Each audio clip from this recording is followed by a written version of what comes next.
Bonjour à tous, je me réjouis de nouveau d'être parmi vous pour cette manne fraîche. Ce matin, quand je priais, je pensais vraiment à la croix. Et je pense avoir une révélation qu'en fin de compte, il y a 3 croix. Ah, vous allez vous dire, qu'est-ce que c'est que ça? Et quand Jésus a été crucifié, il y avait 3 croix. Il y avait Jésus qui était sur une croix, il y avait un brigand qui était de l'autre côté et un brigand de l'autre. Donc il y avait 2 brigands. Et un des brigands, il a dit, oui, c'était le Fils de Dieu, qu'on descende de la croix, et ainsi de suite. Et l'autre, il a dit, rappelle-toi quand tu seras au paradis. Et Jésus lui a dit, oui, en vérité, je te le dis, aujourd'hui, tu seras avec moi au paradis. Et c'est comme une révélation que j'ai eue. Il y avait une croix où Jésus a été crucifié. Ça, c'est un fait. Et à l'autre croix où nous avons été crucifiés avec Christ. Et je pense que c'est le vieil homme qui a été crucifié, celui qui est rebelle envers Dieu, celui qui est contre Dieu, l'homme que la Bible appelle le vieil homme ou l'homme animal qui a été crucifié. Et après, il y a la 3e croix. Donc, une croix où Christ a été crucifié, la 2e croix où nous sommes crucifiés avec lui, et la 3e croix, là, quand la nouvelle naissance vient, comme cet homme, où Jésus a dit, tu seras avec moi aujourd'hui au paradis, cette 3e croix, c'est la croix que nous prenons chaque jour où nous renonçons à nous-mêmes, où Jésus a dit, si vous voulez être un disciple, prenez votre croix chaque jour et suivez-moi. Et c'est la croix où nous crucifions notre chair, parce qu'il y a une différence entre la chair et le vieil homme.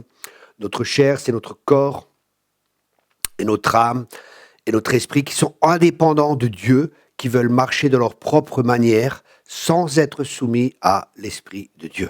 Et nous avons 2 possibilités en tant que nés de nouveau, où nous nous soumettons à Dieu, où le diable aura autorité sur notre vie. C'est ce que la Bible appelle des chrétiens charnels et des chrétiens spirituels. Parce que la Bible elle dit que l'âme fait la guerre à l'esprit. Donc nous marchons soit en soumission à Dieu, soit en soumission à l'ennemi. Celui que nous croyons, c'est celui à qui nous donnons autorité.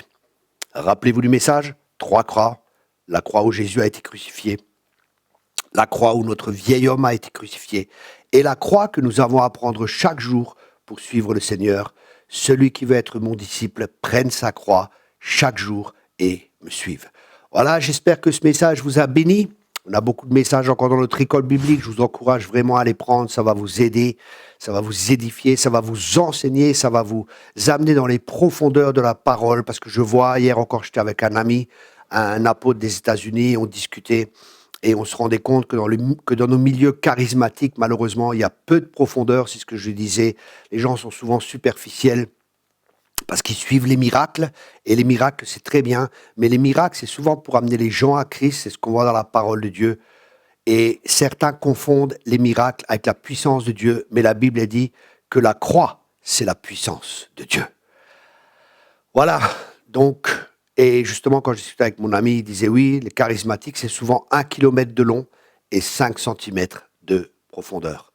Donc, soyez des charismatiques, mais des charismatiques qui sont enracinés dans la parole de Dieu, des charismatiques qui prennent leur croix sur eux chaque jour et qui suivent le Seigneur. Je pense que ça vous a béni. Écoutez, partagez autour de vous, abonnez-vous sur notre chaîne YouTube, abonnez-vous sur Instagram.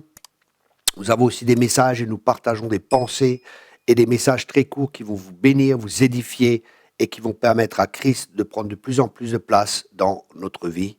Soyez tous abondamment bénis. Bonne journée. Au revoir.